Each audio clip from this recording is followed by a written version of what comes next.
après 15 jours passés aux Émirats. Je suis en totale dépression. J'ai vraiment pas envie de rentrer en France. Et Inch'Allah, on verra par la suite. Voilà, je vous tiens au courant. Je sais pas quand est-ce que cette vidéo sera postée, je n'ai aucune idée. Je sais pas si je la posterai un jour ou pas pour motiver, pour inspirer. Mais je préfère, voilà, j'ai filmé certaines choses. Et puis on verra par la suite. Donc si vous voyez ça sur YouTube, c'est que j'ai réussi du coup à m'expatrier alhamdoulilah aux Émirats. Je dis pas Dubaï parce que c'est pas forcément Dubaï qui m'intéresse moi, c'est les Émirats. Voilà. Allez. On se voit pour de nouvelles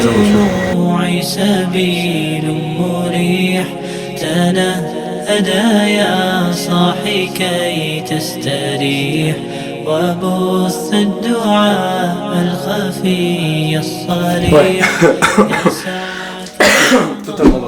Totalement dans le rush. Je vous explique un petit peu le topo. Donc là, je reprends la caméra depuis très longtemps. Je vais partir à Dubaï ce soir, Inch'Allah, pour... je vous raconterai du coup un petit peu ce qui va se passer. Je suis en train de monter un projet pour pouvoir m'expatrier, nous expatrier avec ma famille, ma femme et mon enfant, Inch'Allah. Je vais vous montrer dans des séries d'expatriation, mon expatriation à Dubaï. Donc ça commence maintenant. Donc j'ai pris la caméra là à l'instant, mais voilà, ça va être freestyle, très freestyle. Il y a plein de démarches, plein de trucs. Donc je vous montrerai qui je contacte, qui sont mes contacts là-bas, avec qui du coup je me suis entretenu. Voilà, je sais que vous aimez ce genre de vidéos et ça me permet de pouvoir reprendre un petit peu la chaîne YouTube que j'ai délaissée depuis très longtemps. Donc Inch'Allah, si tout se passe bien, voilà, donc ça sera vraiment un projet et ça sera vraiment, on va dire, le projet de la chaîne aussi YouTube. Mais je sais que ça passionne beaucoup de gens en fait, vraiment la vie d'expatrié, notamment à Dubaï. Ce sera pas Dubaï, je vous dirai Inch'Allah, je vous dirai un peu plus tard dans la vidéo où est-ce que ça sera. Ça sera plutôt un émirat vraiment à côté que Dubaï. Dubaï, faut avoir les moyens, vraiment beaucoup de moyens pour y vivre. Bref, j'en dis pas plus. Puis je crois qu'on va se retrouver dans les transports parce que du coup j'ai beaucoup de choses à faire, beaucoup de choses à prendre également avec moi. Parce qu'il y a du taf à faire. Allez, à tout à l'heure. Ok. Donc là on est à l'aéroport. Je suis en train d'attendre mon vol. Voilà, au cas où si je perds mon sac, et je pourrais jamais le retrouver. C'était un vol de nuit, 21h30. Et on arrive à 7h du matin à Dubaï. Les frères et les sœurs, je vous avais dit que je vais tout vous montrer. Alors du coup là, j'ai récupéré la voiture de location. C'est une Toyota Corolla qui est suffisamment... moi ça me suffit largement. Et subhanallah, lorsqu'on voit cette vue, voilà, j'ai récupéré la voiture ici, et quand on voit ça, vraiment quand on voit ça, on a envie que de s'expatrier. Subhanallah, regardez la mosquée là-bas, juste là-bas. Il n'y a que des mosquées, il y a des très belles mosquées, et ça reste Dubaï. Regardez, mais regardez. Je vous vends pas du rêve, hein, c'est pas des images de synthèse. Hein. C'est du vrai, c'est du pur. Voilà, donc étape suivante. Donc là on a récupéré la voiture de location. On est dimanche. Dimanche, ici, eux, ils sont en jour ouvré. Ils travaillent en fait. Et moi, moi je suis en off, vu que je suis en week-end en France. Voilà. Je pense que je vais aller voir des frères ici. En attendant, en tout cas, j'ai lancé les démarches ce matin. J'ai envoyé le numéro de visa, le visa d'entrée que j'ai eu sur mon passeport. Je l'ai envoyé à Hicham. Je vous dirai qui est Hicham un peu plus tard, et Mina aussi. C'est la société avec laquelle je passe pour faire mes démarches administratives et pour l'ouverture de société ici à Dubaï. Donc j'ai envoyé ce visa, le scan de ce visa ce matin. Dès que je suis arrivé, je l'ai envoyé. Et ils ont commencé les démarches pour faire le Emirates ID et par la suite une visite médicale, etc., etc. Bon, ça je vous en parlerai plus tard. Voilà, écoutez, on y va.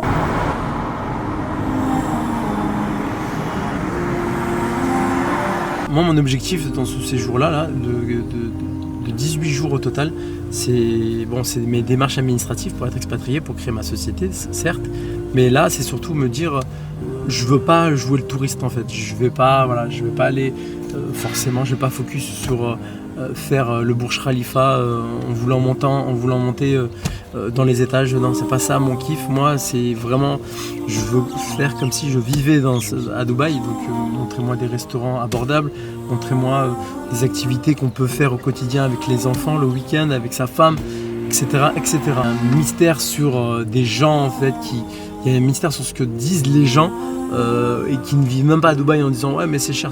Non, c'est pas aussi cher que la France. Non, faut arrêter. Arrêtez vos conneries. Business is business. 17 € la nuit à Sharjah. Je l'ai prise pour à peu près une quinzaine de jours. C'était le moins cher que j'ai trouvé. J'ai pas voulu prendre un truc très cher. Mais bon, là j'ai l'impression de regretter un petit peu. Elle est vraiment petite. Voilà mon bureau. Voilà où je travaille.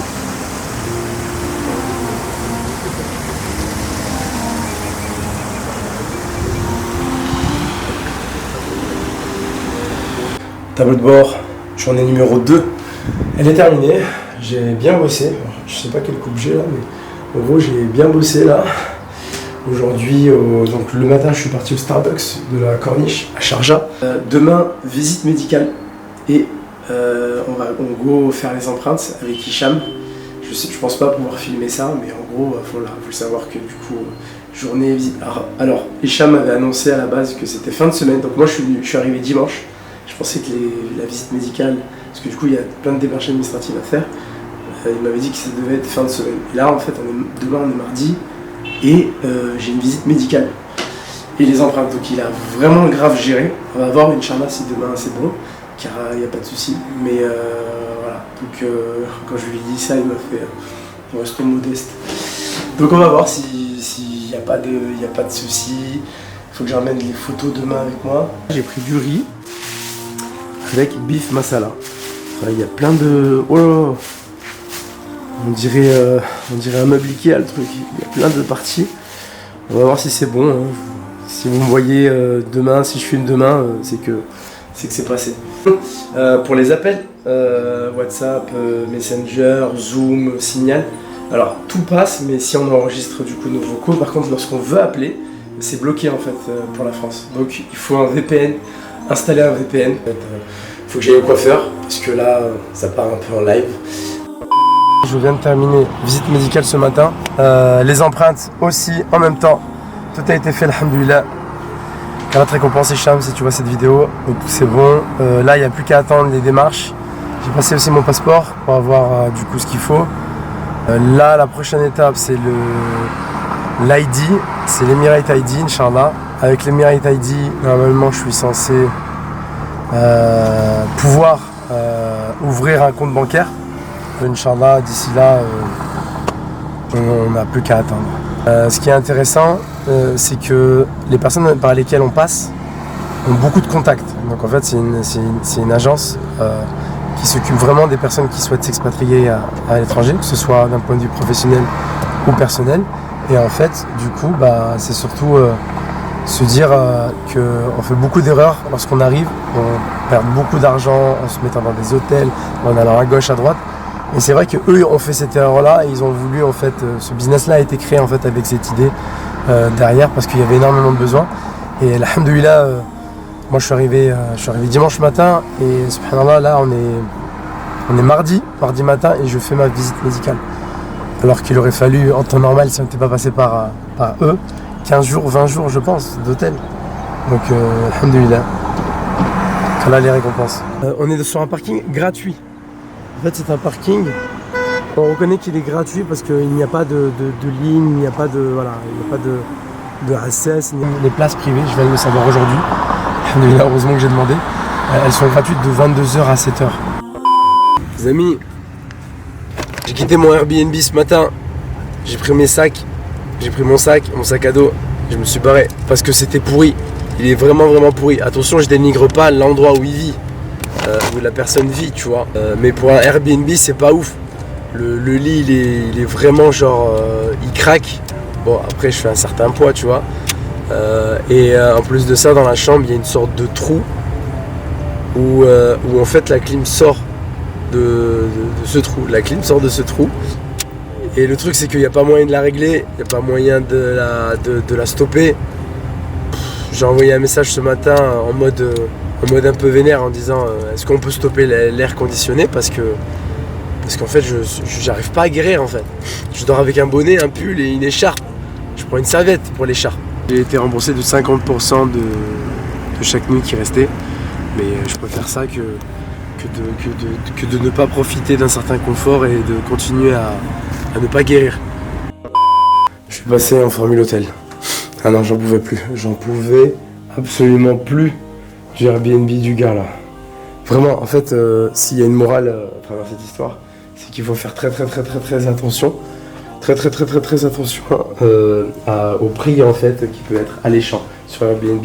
Moi j'avais vu 17 € la nuit et je m'étais dit waouh, je vais pouvoir faire des économies et tout. En fait, la douche elle était angoissante. En fait, la salle de bain, c'était une salle de bain et toilette.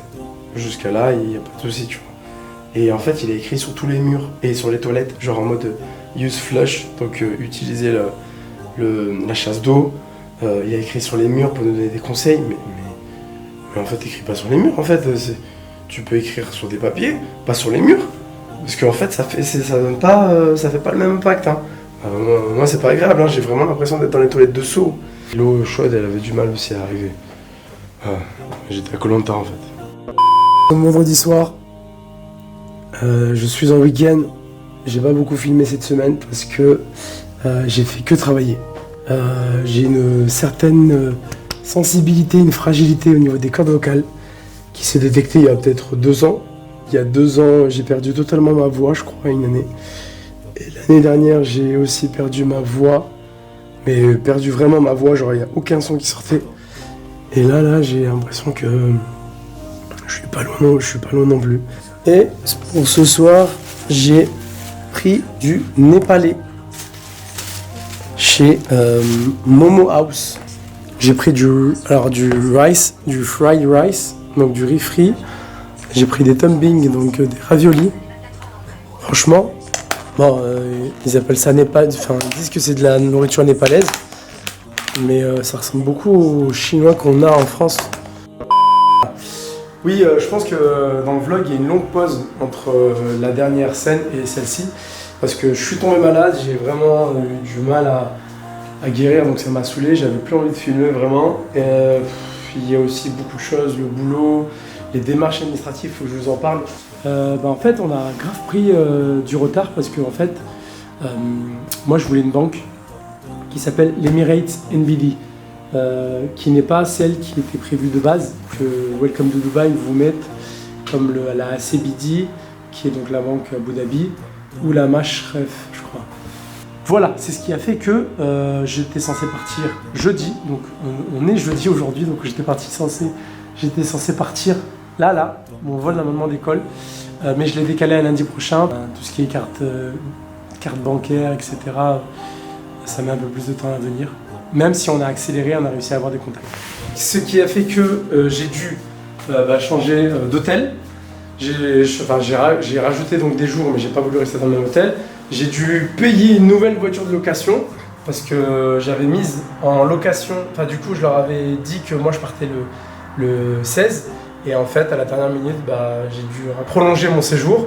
Et donc, du coup, j'ai perdu la voiture de location que j'avais, qui était très bien. C'était une Toyota Corolla. Donc, j'ai dû la rendre tout à l'heure. J'ai payé une nouvelle. Je vous montre du coup la nouvelle chambre. Changement de décor. Je suis vraiment en face du Mesjid. C'est top. On est encore à Sharjah. Hein. Voilà, ça c'est avec ce que je vous ai dit à Dubaï. Les places là, comme ça, là, avec de la terre, c'est des places gratuites. On ne cherche pas à savoir si c'est payant ou pas parce que voilà, ça c'est gratuit. Et franchement, c'est sympa. On est à côté du quartier Al-Qasba à Sharjah. Oui, je vous ai pas aussi parlé des bons plans du coup. J'ai pris 2 hôtels. Donc le premier était le Red Castle à Sharjah.